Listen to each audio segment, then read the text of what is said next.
Hello everyone. So yeah, I totally didn't make the video yesterday. That was my fault. But and I'm outside again. I'm always gonna be outside for these here. So and so I'm sorry if it's a little windy out here. Like you hear a lot of wind.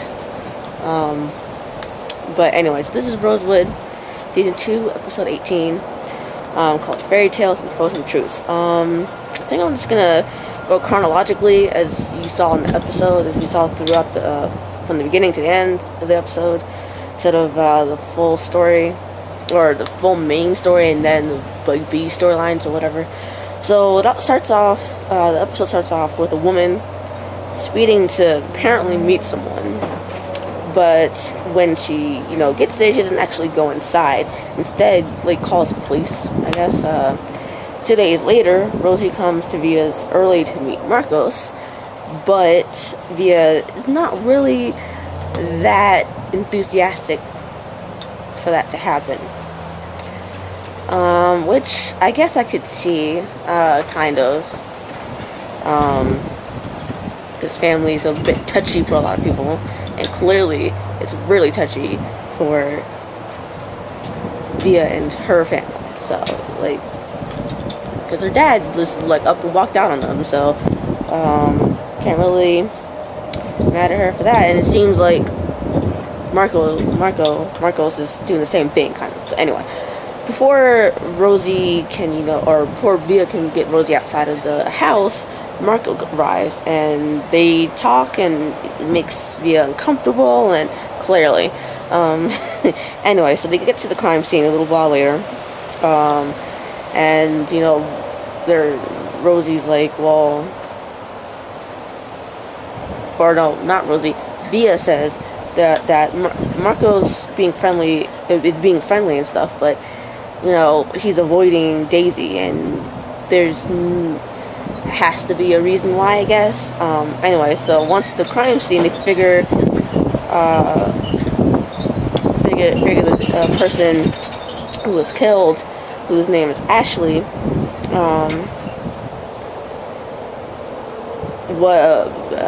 they figure her Ashley being in the freezer wasn't an accident, and she's dressed up as Cinderella. The person who found her was on a business trip but came back early. And we find out she dressed up as Cinderella because that is one of her jobs, is to dress up as, I guess, Disney princesses, mainly, for kids' birthday parties. And then, so once they're back at the lab, they can't swab for evidence because, frost will interfere, the frost from the freezer will interfere, and they don't want to do an autopsy until she deposits, so they have to, thaw her out. So Villa and Hornstock go to talk with Ashley's aunt and cousin. And we find out she was trying to pay for college to do something with child education.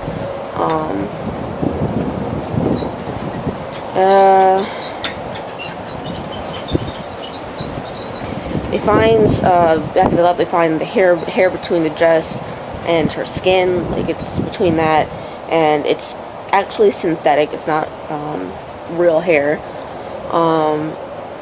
and the synthetic hair came from a coworker named Leanne Frost,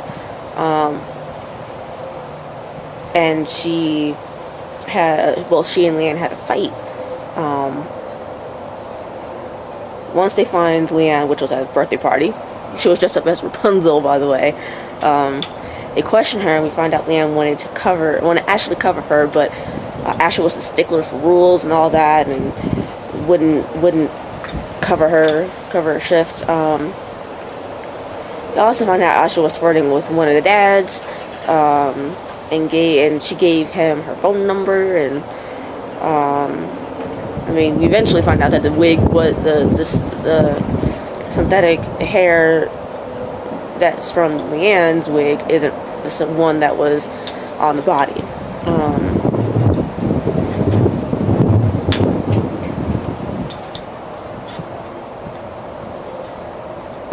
And as they're as Hornstock and Rosie are watching the interview, Rosewood is like, well, why don't you change your mind about the transplant? But Rosie won't budge.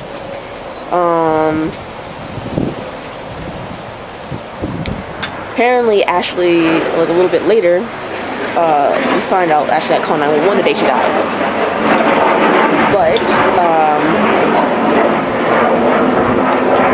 But we hear on the recorded call that she didn't mean to dial 911.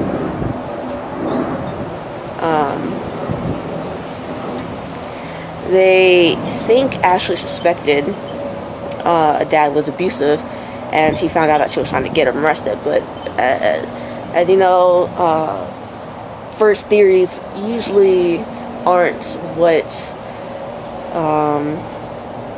or usually aren't that the right scenario, usually.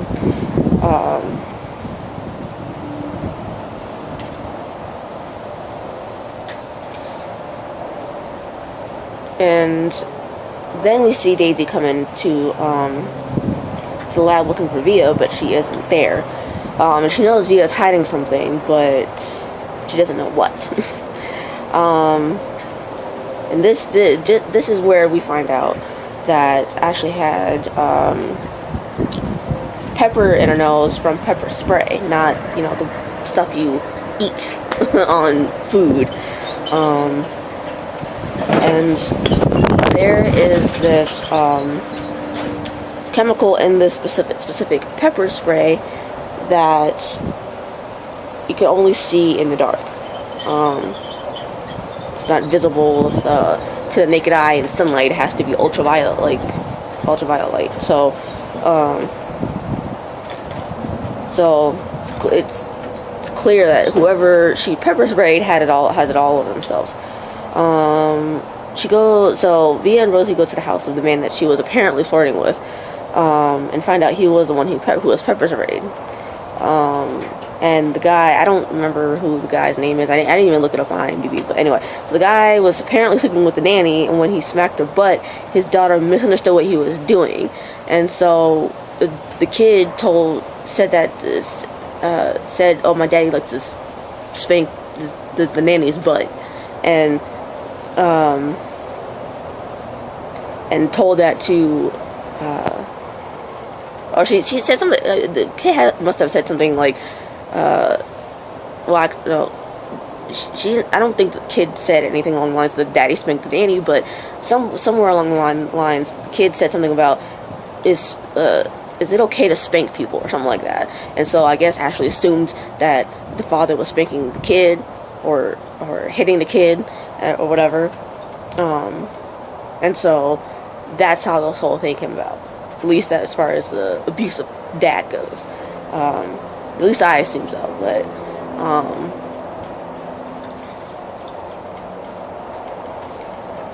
back at home, Villa's house anyway, Villa sees Marcos trying to sneak out before Daisy comes home, but obviously it doesn't work, and Daisy walks in.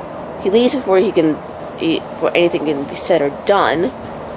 We found out that Daisy told Donna that Rosie rejected Slade's offer to give his kidney. So, I mean, I get that. I'll say that for later, when it actually comes up. Anyway, so we find out Ashley was dead before being frozen, and she had a collapsed lung. At Ashley's place, we have voices of concerns of Rosie rejecting Slade's kidney, and his mother knows, and she tells him that Donna knows about it. So,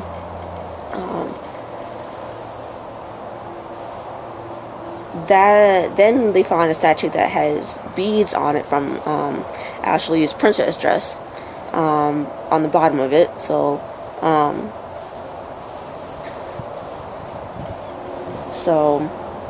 there's that. So the house where Ashley was found was the house of a woman named Veronica, and she had said in the beginning of the episode that she was out of town on business, but that wasn't true. She was in town and set fire to her business because I don't even think I know why. I don't think we even really knew why she did it. I think it's because she was like starting to come into. She would have to like declare bankruptcy or something, or she was in the red in her business instead of like being in the clear and in the black or whatever.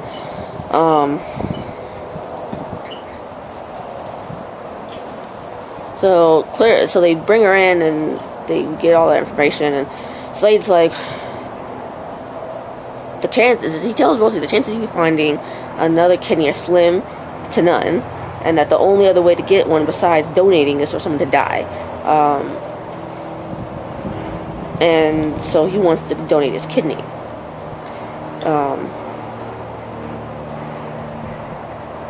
We also find back in the interrogation, we find out that Ashley had a trust set up for her and couldn't get the money until she was 25, which was 7 months away from the time she died. The person who would get that money, that trust money, was her aunt, and she says Ashley offered the money to her for her medical bills because recently she's been having like these mysterious symptoms, and she's been trying to get diagnosed with whatever is wrong with her and find out what's wrong with her, and but Ashley wouldn't do it, or she wouldn't allow it to that to happen because she didn't want Ashley to use her trust fund money to help her because her parents had left it for her. Then Rosie examines her and thinks he knows what's wrong with her, but she has to come to the lab to get tested, like blood tested and stuff. So Villa then meets Hornstock and is at this apartment that we saw Marcos in a couple episodes, like an episode or two ago, and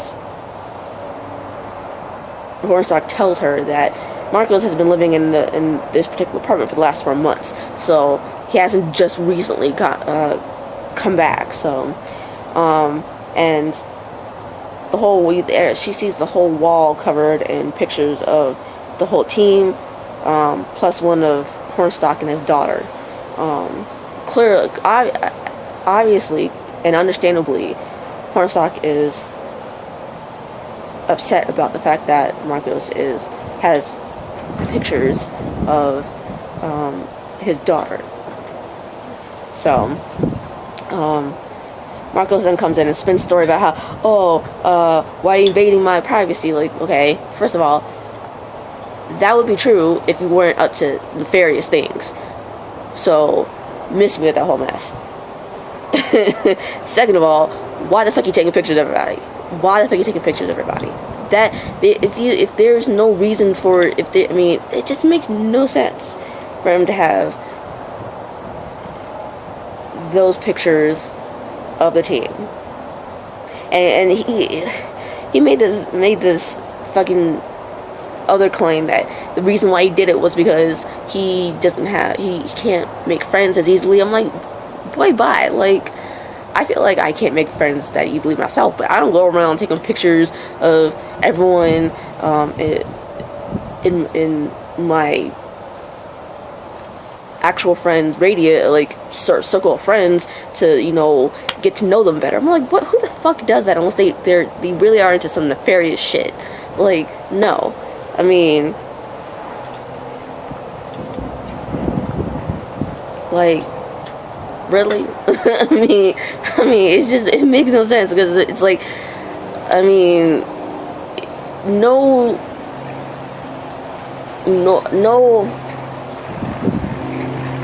The average person in this country would not go around taking pictures of their siblings' friends and co-workers to make friends. No person would do that. No average person would do that, regardless of where you are. No average person is going to do that.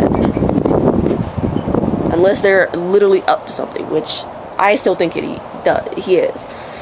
So I think it was just clear. I mean, I just think that somehow he got involved with somebody. Well, no, I'm gonna keep that for later. I'm gonna keep that for later until after the whole thing. Okay.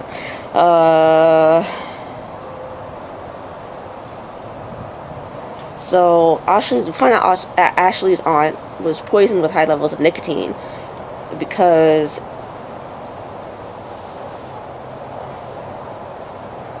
if Ashley dies and her aunt dies, her cousin will inherit all the money that was left to Ashley. We find out she killed Ashley because her mother doted on Ashley more so than her own biological daughter.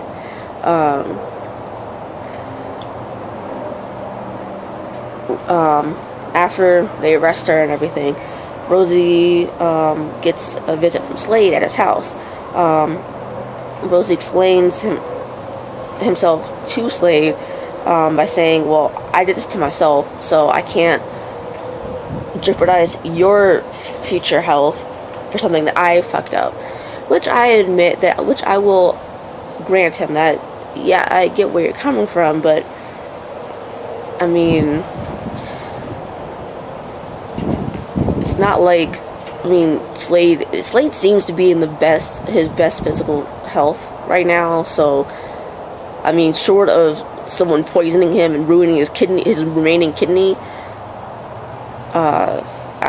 he's not gonna die all of a sudden because of a malfunctioning kidney. But Slade then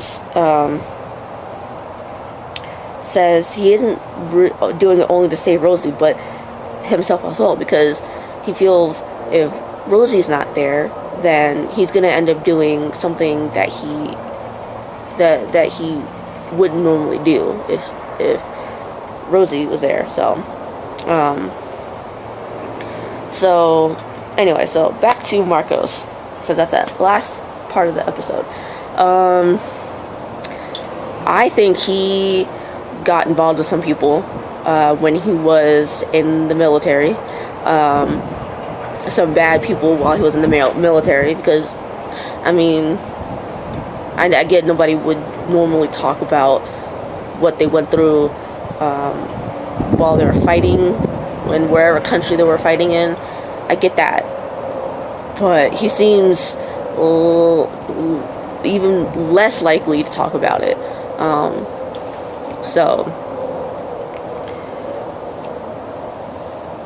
And I feel like since he lied about how long he's been here, been in Miami at the very least, then I feel like he's involved with somebody, or either an evil person or just a group of people who like an organization or something, and they recruited him to do this evil deeds, or to stalk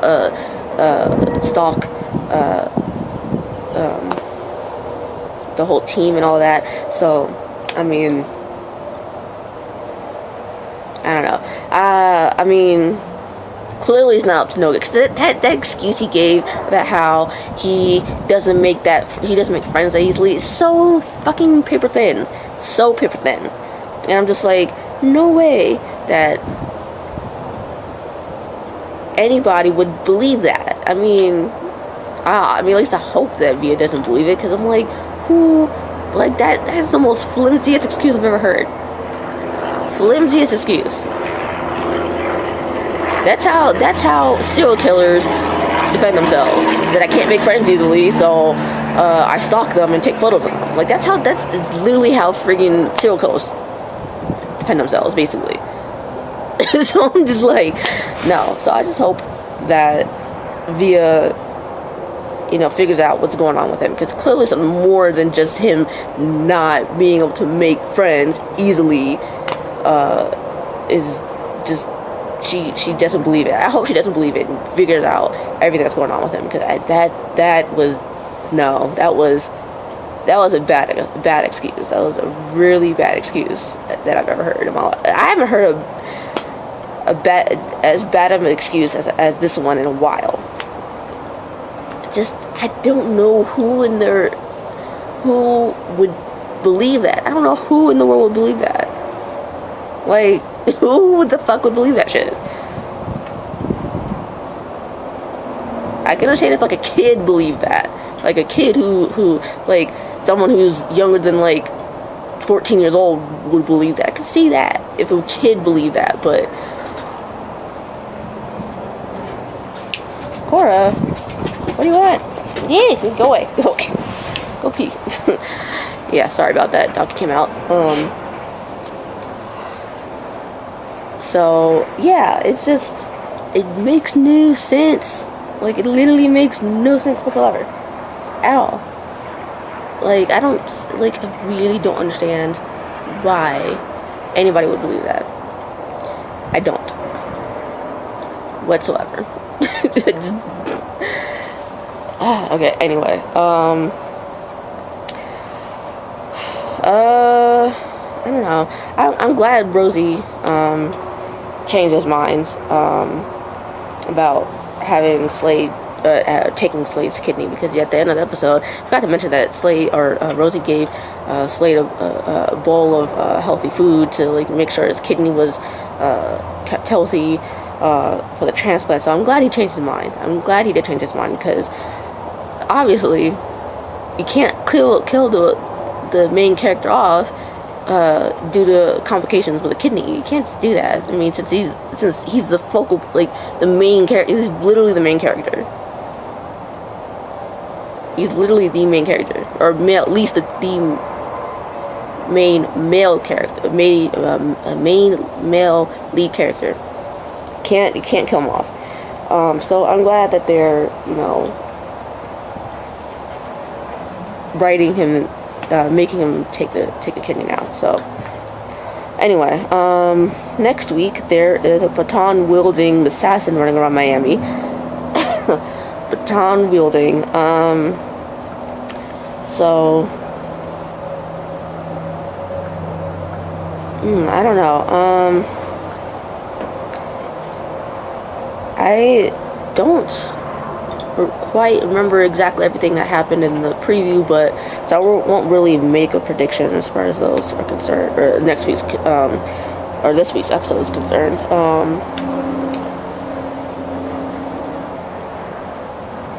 Yeah, okay, yeah, I don't know, we'll see what happens next episode, because that's pretty much all I have for you guys today. And I will see you Thursday. Yes, Thursday for